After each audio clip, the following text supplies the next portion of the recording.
کہ اس کے پاس ایک ایسا ہنر ہے، اس کے پاس ایک ایسا سانچہ ہے کہ یہ انسان ڈالتا ہے اور علیہ السلام نکالتا ہے۔ سبحان اللہ۔ یہ سانچہ کسی کاریگر کے پاس نہیں ہے، یہ صرف اس کریم کے پاس ہے۔ یہ لمحے میں انسان کو علیہ السلام کر دیتا ہے۔ تو اس شہنشاہ کی بارگاہ میں آئے ہیں تو جس امام کا ہم جشن منا رہے ہیں، اس مولا کے لیے حدیث رسول ہے کہ اگر تم نے اپنے زمانے کے امام کی معرفت نہ رکھی اور تم مر گئے تو رسالت نے کہا جہالت میں جہلیت کی موت مر گئے۔ قبلہ تشریف فرمائے، علماء تشریف فرمائے، جہالت اور ہے، جہلیت اور ہے۔ ایک شخص کسی بات میں عالم ہے تو دوسرے میں جاہل ہوگا۔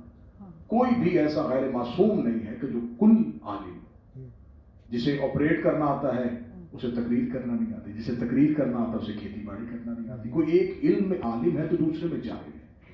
رسالت باپ نے یہ نہیں فرمایا وہ جہالت کی موت مرا، فرمایا جہلیت کی موت مرا۔ جہلیت کیا ہے؟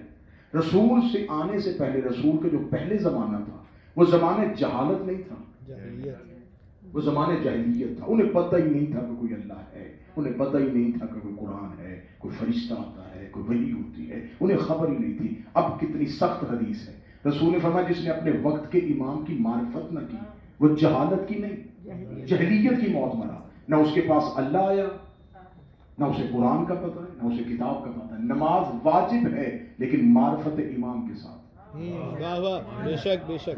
روزہ واجب ہے لیکن معرفت امام کے ساتھ۔ اگر آپ کے پاس عبادات ہیں اور معرفت حجت نہیں ہے تو سمجھے کہ آپ کے پاس کچھ بھی نہیں ہے۔ معرفت امام زمانہ اتنی ضروری ہے، لیکن آج کے دور کا سب سے کم موضوع جو پڑھا جاتا ہے وہ یہی ہے معرفت امام زمانہ۔ تو میں بڑی جلدی 2 یا 3 منٹ میں بتا دیتا ہوں۔ معرفت کی 3 قسمیں، ایک معرفت حقیقی ہے، ایک معرفت خاصہ ہے، ایک معرفت عامہ ہے۔ ان کی حقیقی معرفت اس کے سوا کسی کے پاس نہیں، بے شک، کہ کہ کوئی انسان ہو کے سمجھے کہ ان کی حقیقی معرفت کیا ہے، وہ صرف اللہ جانتا ہے۔ اللہ انہیں جانتا ہے، یہ اسے جانتا ہے۔ بے شک بے شک۔ وہ خدا جانتا ہے کہ یہ کیا ہے اور یہ جانتے ہیں کہ وہ کیا ہے۔ معرفت حقیقی کا ہمارے ساتھ کوئی تعلق نہیں۔ اس سے آگے آ جاتی ہے معرفت خاصہ اور پھر معرفت عامہ۔ معرفت عامہ کیا ہے؟ مذہب اسلام کے جتنے بھی فرقے ہیں ان تمام فرقوں نے جو ایک چیز مشترک پائی جاتی ہے وہ ہے قائم کا ظہور۔ جو آپ کے مذہب کو نہیں مانتے، جو آپ کے مسلک کو نہیں مانتے، وہ بھی مانتے ہیں کہ ایک آنے والا ہے۔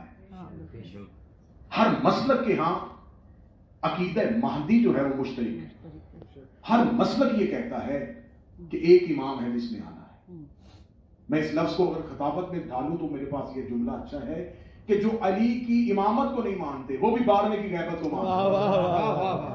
اسے کہتے ہیں لاتوں کے بت باتوں سے نہیں، کہ امیر المومنین کی ولایت اور خلافت کو نہیں مانا لیکن یہ مانتے ہیں کہ ایک امام آنے والا ہے، وہ آئے گا۔ یہ قدر مشترک ہے، یہ سارے مانتے ہیں کہ ایک امام آنے والا ہے۔ وہ کون ہے؟ وہ 11ویں امام کے بیٹے، یہ 12ویں امام ہے، وہ دنیا سے جا چکے ہیں، وہ زمانے میں دوبارہ ظاہر ہوں گے۔ یہ ہے معرفت عامہ جو ہر کسی کے پاس۔ یہ یہاں میں اسلام کے فرقوں کی نہ بھی بات کروں، یہ تو ادیان عالم کے پاس بھی ہے۔ ہر ایک مذہب کہتا ہے کہ ایک مسیح آنے والا ہے۔ اب ایک کورونا جیسی وبا اس نے پوری دنیا کو لپیٹ میں لے لیا۔ یہاں پر بڑے بڑے سلاطین بے بس ہو گئے، وہ بھی انتظار میں ہے کہ کوئی آئے گا جو اس سے بچائے گا۔ مسیحا کا انتظار سب کو ہے۔ امام نے ہمیں اس معرفت کا حکم نہیں دیا، یہ تو معرفت عامہ ہے، یہ تو دشمن کے پاس بھی ہے۔ معرفت خاصہ کیا ہے؟ معرفت خاصہ کو میں ایک لفظ میں ڈال دیتا ہوں۔ 9 لاکھ جو کربلا میں حسین کے سامنے تھا وہ جانتے تھے کہ یہ نبی کا بیٹا ہے۔ کیا ان کے پاس معرفت نہیں تھی؟ وہ جانتے تھے یہ پسر علی ہے، یہ فرزند بطول ہے، یہ رسول کا بیٹا ہے، ان کے گھر میں فرشتہ اترا تھا، ان کے گھر میں وحی آئی تھی، وہ یہ جانتے تھے۔ لیکن جو معرفت 72 کے پاس تھی وہ 9 لاکھ کے پاس نہیں۔ حسین نے 9 لاکھ کو کافر کر دیا جبکہ وہ لا الہ الا اللہ پڑھ رہے تھے، ان کے پاس محمد رسول اللہ تھا، نماز پڑھ رہے تھے، چہرے پہ داڑیاں سجائی ہوئی تھی، لیکن صرف عام معرفت تھی۔ حسین نے یہ بھی نہیں کہا کہ حسین اسلام کے کھاتے میں رہنے دیے، حسین نے اسلام سے بھی نکال دیا۔ اور جن 72 کے پاس معرفت خاصہ تھی حسین نے صرف مسلمان ہی رہنے دیے، حسین نے انہیں علیہ السلام، اس وجہ سے کہ انہیں معرفت خاصہ تھی۔ اور اس معرفت کی قسم کیا تھی؟ آج ہم امام کا جشن منائیں گے، امام کی خوشی منائیں گے، ہم سمجھیں گے ہماری ذمہ داری ادا ہو گئی، لیکن کربلا میں بیٹھ کے ہمیں یہ دیکھنا ہے کہ ہمیں 12ویں کے لیے کرنا کیا ہے۔ ہمیں ہمارا امام ہم سے کیا چاہتا ہے؟ ہم تو لمبی لمبی لسٹیں روزانہ امام کی بارگاہ میں بھیجتے ہیں، صحت دے دے، گھر دے دے، بچوں کے لیے بہتر رشتہ ہو جائے، خاندان میں عزت بن جائے، یہ ساری لسٹیں تو امام کی بارگاہ میں جاتی ہیں. ادھر سے ہمارے لیے کیا آ رہا ہے؟ وہ ہم سے کیا چاہتے ہیں، واہ واہ ان کا تقاضا کیا ہے، امام ہم سے کیا چاہتے ہیں. تو کیا امام سے ملاقات ممکن نہیں؟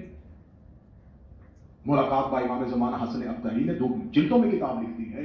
سینکڑوں لوگ ہیں جو امام سے مل چکے ہیں، جن سے امام کی ملاقات ہو چکی ہے. ان تمام واقعات کو اکٹھا کریں جو ایک چیز کامن پائی جاتی ہے کہ تمام جو لوگ امام سے ملے ان میں ایک مشترک چیز کیا تھی؟ امام کو ملنے کی طلب، امام کو ملنے کی جستجو، امام کو ملنے کی خواہش. آپ جتنے زائرین بیٹھے ان میں سے ہر ایک کا یقین ہے کہ میرا 12ویں امام یہاں پہ ہے، وہ اپنے جد کی زیارت کے لیے آتے ہیں. ہم میں سے ہر ایک کو یقین ہے کہ وہ یہاں پہ ہیں، لیکن ہم میں سے کون ہے جو انہیں تلاش کر رہا ہے؟ ہم میں سے کون ہے جو انہیں ڈھونڈ رہا ہے؟ اس کا مطلب ہے کہ ہم امام کو مانتے ہیں لیکن پہچان سے. میرے شہنشاہ کہتے جب میں زمانے میں ظاہر ہوں گا تو میرا ہر شیعہ مجھے دیکھ کے کہے گا کہ میں نے تو انہیں پہلے کبھی دیکھا ہوں. مولا فرماتے میں ہر کسی سے ملتا ہوں لیکن اس کی معرفت کے مطابق، ہر ایک سے ملتا ہوں اس کی پہچان کے مطابق. معرفت خاصہ سب سے پہلے امام سے ملنے کی جستجو پیدا کرنا، امام سے ملنے کی تڑپ پیدا کرنا. ایک رات کسی ماں کا بیٹا گھر نہ آئے وہ ماں سوتی نہیں ہے. کتنے سال ہو گئے ہمارا امام ہم سے گیا ہوا ہے. ہمارے گھروں میں شادیاں ہوتی ہیں، ہم خوش بھی رہتے ہیں، ہمیں ہمارے امام نے دنیا سے نکالا نہیں، لیکن دن کے ایک وقت میں اپنی اس حجت کو یاد کرنا. ایک بار کربلا میں زیارت کے لیے جاؤ تو کریم کی زری پہ جاتے ایک نیت یہ کر کے جاؤ کہ میں نے زری پہ جا کر صرف ایک دعا مانگنی، مولا اسی روزے کے گرد کہیں تیرا آخری بیٹا ہے. میرے مالک مجھے اتنی حسرت ہے کہ ایک بار تیرے بیٹے کی زیارت کر لوں.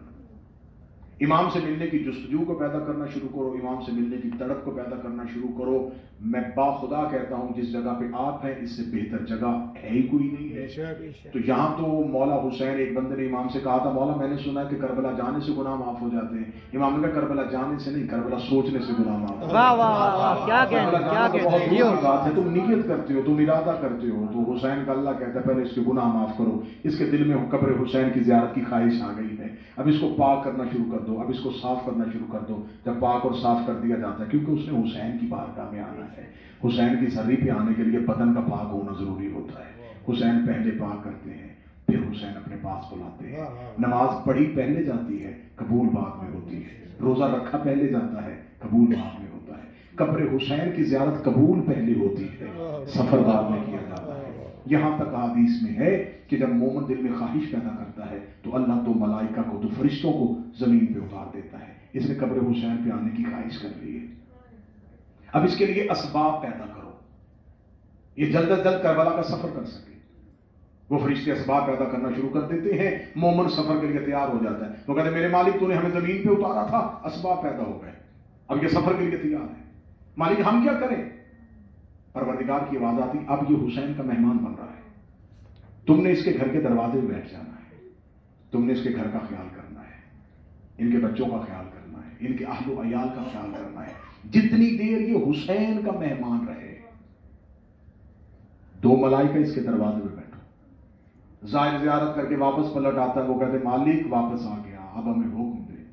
فرمایا اب کیا کرنے کے لیے عرش پہ آؤ گے؟ اب تمہیں پتا نہیں یہ قبر حسین سے مس ہو کیا ہے. جتنی دیر زندہ رہے تم صرف اس کی زیارت کرتے رہو. تم زیارت کرو میں تسبیح لکھوں گا، تم زیارت کرو میں عبادت لکھوں گا. یہاں تک آتا ہے کہ اس زائر کی روح بدن سے نکلتی ہے تو ملائکہ کہتے ہیں پروردگار زائر حسین مر گیا، جس کے لیے ہمیں زمین پہ اتارا تھا، اب تو مر گیا، اب ہمیں اجازت دے ہم عرش پہ آ جاؤ. آواز پروردگار آتی ہے اب عرش پہ آنے کی ضرورت نہیں، اب اس کی قبر پہ بیٹھ جاؤ.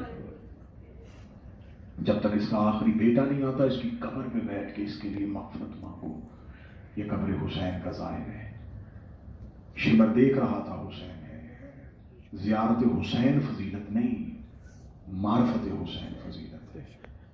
9 لاکھ جان رہے تھے یہ حسین ابن علی ہے، لیکن جیسا حر نے دیکھا تھا وہ 72 کون تھے؟ 72 ایسے تھے کہ جن کو حسین ابن علی نے کہا میں جنت دیتا ہوں، واپس چلے جاؤ۔ اور انہوں نے حسین کے قدموں پہ سر رکھ کے کہا تھا، مالک ہم جنت کے لیے تیرے ساتھ نہیں آئے، ہم تیرے لیے تیرے ساتھ آئے ہیں۔ آپ کربلا میں آئے ہیں، یہ آپ کی زندگی کے یادگار دن ہیں۔ آپ واپس پلٹیں گے، پھر آپ کو ان دنوں کی قدر و اہمیت کا اندازہ ہوگا کہ جتنی دیر ہم کربلا میں رہے۔ کوشش کریں جتنی دیر کربلا رہے حسین سے حسین مانگیں۔ چھوٹی خواہشات حسین نے پہلے پوری کر دی ہیں۔ کریم کربلا نے تمہاری ہر خواہش پہ پہلے مہر لگا دی ہے، پھر آپ کو بلایا ہے۔ کوشش کریں قبر حسین پہ جائیں تو پھر قبر حسین پہ جا کے چھوٹی خواہشات نہ طلب کریں۔ حسین سے حسین کی معرفت مانگے، بارہویں کی معرفت مانگے، اپنے قائم کی معرفت مانگے۔ ایک زیارت اپنے قائم کے لیے کریں، ایک صدقہ اپنے قائم کے لیے دیں، اپنے 12ویں امام کی خوشنودی کے لیے آپ اعمال بچا لائیں گے۔ یقیناً آپ یہاں پہ بیٹھے ہوئے علماء تشریف فرمائے ہیں کہ یہ جو مقام صاحب الزمان ہے، اب ابھی کبھی رات کی آدھی رات ڈھلنے کے بعد 3 اور اذان فجر سے پہلے کا وقت جو ہے، اس وقت میں جب شاہراہ سدرہ پہ جائیں گے نا، یہ وہ وقت ہوتا ہے جب میرا مالک مقام صاحب الزمان سے اپنے جد کی زیارت کے لیے چلتا ہے۔ تو آپ اس وقت میں اگر شاہراہ سدرہ پہ جائیں تو آپ یقین کیجئے گا کہ آپ کو ایسا لگے گا کہ کہیں سے کسی کے رونے کی آواز آ رہی ہے۔ آج بھی کربلا 12ویں کی چیخیں سن رہی ہے۔ اس 12ویں کی حضرت صرف ایک لفظ میں بتا دیتا ہوں، چند لمحے عباس کو لڑنے کی اجازت نہیں ملی، اور 21 مرتبہ آئے ہیں سخی عباس حسین کے خیمے میں، اجازت دیتے اجازت دیتے اجازت دیتے۔ جنہیں چند لمحے اجازت نہ ملی اسے عباس کہتے ہیں، اور جو اتنے سالوں سے قبضہ تلوار پہ ہاتھ رکھ کے بیٹھا ہے اسے میرا قائم امام کہتے ہیں۔ میرا مالک آپ کا آنا یقیناً قبول ہے۔ یہاں بیٹھ کے ان کے لیے دعا کریں جو آ نہیں سکتے، جو سسک رہے ہیں، جو تڑپ رہے ہیں۔ میرا مالک ہر کسی کو کربلا بلائے، ہر کوئی حسین کی ذریعے پہ آئے۔ میرا مالک ہم آئے تھے تو اور، ہم جائیں تو اور ہو جائیں۔ ہمیں واپسی پہ حسین نہیں کرتے، ہمارا کردار حسین نہیں بناتے۔ میرے مالک ہم پہ حسین غالب کر دے، ہم پہ حسین کا عشق اتنا سوار کر دے، ہم جہاں بھی رہیں ہم ایسے رہیں جیسے ہم کربلا میں بیٹھے ہیں۔ میرے مالک ہم پہ راضی ہو جانا۔ میرے مالک اس سفر میں ہم سے اگر کوئی خطا ہو گئی ہو، غلطی ہو گئی ہو، حق یہ بنتا ہے کہ ہم کربلا آتے زندہ لیکن جاتے زندہ نہ۔ ہم کربلا میں آ جاتے اور کربلا میں رہ جاتے ہیں، لیکن میرے مالک تو نے ہمیں وہ حوصلہ وہ طاقت دی تھی کہ ہم کربلا سے سانسیں بچا کے لے کے جا رہے ہیں، لیکن جتنی سانسیں بچا کے لے جا رہے ہیں وہ حسین مالک تیری امانت ہے، ہم اس امانت کی حفاظت کریں گے۔ میرا مالک ہمیں اپنی معرفت عطا فرمائے، ہمیں اپنی محبت عطا فرمائے، ہمیں اپنے گھر کی ولایت عطا فرمائے۔ ربنا تقبل منا انک انت السمیع الدعاء، آمین یا رب العالمین۔ اللہم صل علی محمد۔